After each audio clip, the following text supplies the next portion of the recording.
नमस्ते दोस्तों।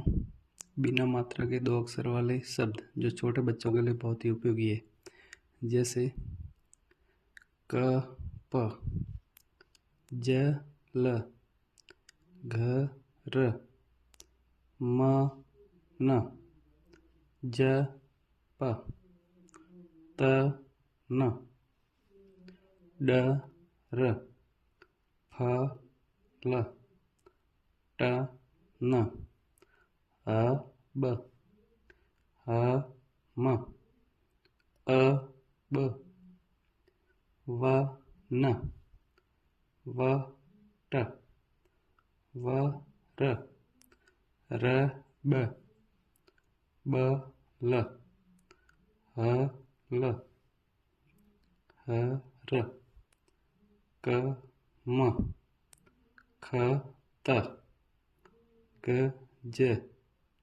छ त, ज ग।